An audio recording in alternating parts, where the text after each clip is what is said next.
कि सरकार जल्द से जल्द 1932 के खतियान के आधार पर स्थानीय नीति परिभाषित करे। सरकार घोषणा करती थी 5 लाख लोगों को नियुक्ति करेंगे 2021 में। 2021 पार हो गया और 5 लाख लोगों के विरुद्ध में सरकार कितने लोगों को नौकरी दी है। सरकार को ये डाटा और आंकड़ा सार्वजनिक करना चाहिए कि 5 लाख के विरुद्ध में हम कितने लोगों को हम नौकरी दी है।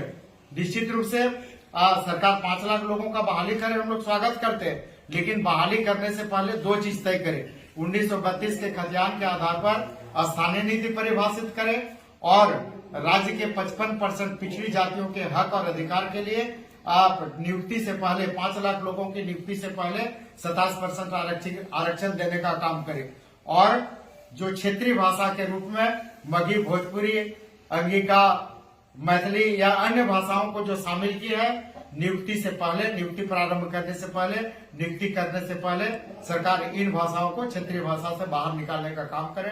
अन्यथा हम लोग 24 मार्च को विधानसभा का घेराव करेंगे। उससे पहले जैसे ही विधानसभा का सत्र शुरू होगा, हम लोग जोरदार तरीके से सदन के बाहर इसको लेकर हंगामा करते रहेंगे। जो भी सरकार के जन मुद्दे हैं, जो भी जिन विषयों को लेकर आज हम लोग सरकार को, अभी जेपीएससी और जेएसएससी का भूत सामने आया है, अभी हम लोग देख रहे होंगे कि किस तरह से सरकार निर्णय लेती है। हम लोगों ने जेपीएससी को लेकर विधानसभा में भी हंगामा किया था और जिन मुद्दों को लेकर लंबोदर महतो बात किया था, उन्हीं मुद्दों के आधार पर हाईकोर्ट ने झारखंड सरकार को कटघरे में खड़ा कर दिया है और सरकार के कार्यों पर प्रश्न चिन्ह लगा दिया है। अभी जेएसएससी पर भी सरकार का जो क्लास 10th और 12th को लेकर आया कि जो 10th और 12th यहाँ पर पास किया है, उसी को जिले की तृतीय और चतुर्थ श्रेणी में स्थानीय माना जाएगा। इसको लेकर भी अभी हाईकोर्ट ने सरकार को कटघरे में खड़ा किया।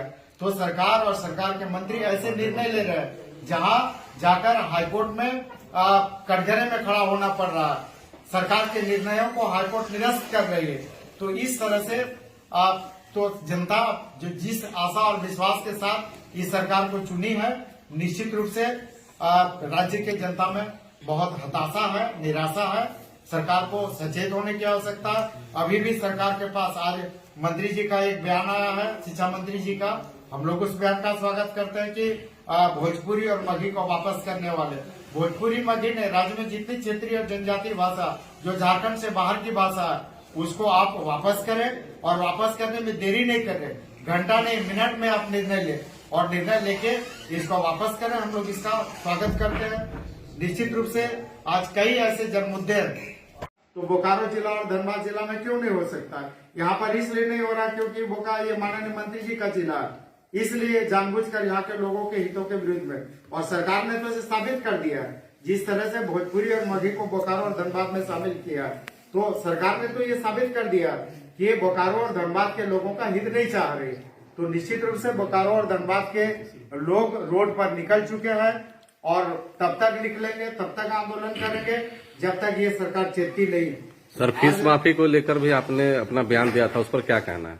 फीस माफी को लेकर आपका बयान। निश्चित रूप से आज पूरे राज्य में अगर हम लोग बात करें तो 2020 में कोविड की जो स्थिति रही है, कोविड के चलते लोगों की जो आर्थिक स्थिति गड़बड़ाई है, 2021 की भी लगभग वही स्थिति है और 2022 में भी कोविड के कारण, तो ये विगत 2 वर्षों में लोगों की जो आर्थिक स्थिति, अभिभावकों की जो चरमराई है, वैसी स्थिति में माननीय मंत्री जी का भी बयान आया था कि फीस माफी की दिशा में हम काम करेंगे।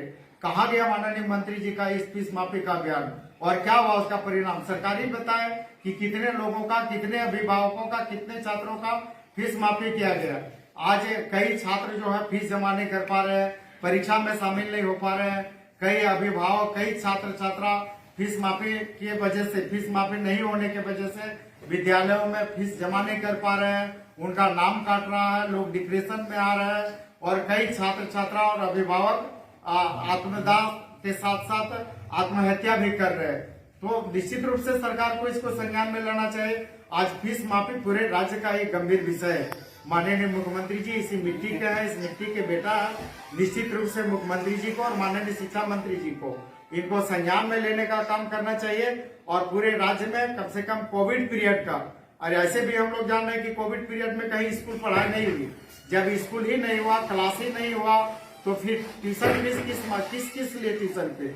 जब शिक्षण ही नहीं हुआ तो शिक्षण शुल्क किस लिए, विकास शुल्क किस लिए? अन्य प्रकार के जो शुल्क गार्जियन पर, अभिभावक पर थोपा जा रहा, वो किस लिए?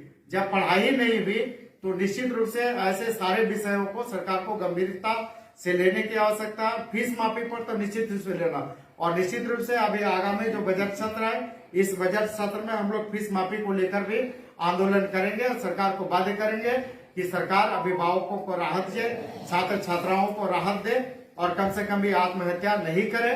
इस दिशा में भी सरकार कारगर तरीके से काम करे, ये हम लोग करेंगे। कितनी दुखद बात है कि कैबिनेट मंत्री होके गलत बयानी करते हैं, तथ्य से परे बात करते हैं, लोगों को दिग्भ्रमित करने का बात करते हैं।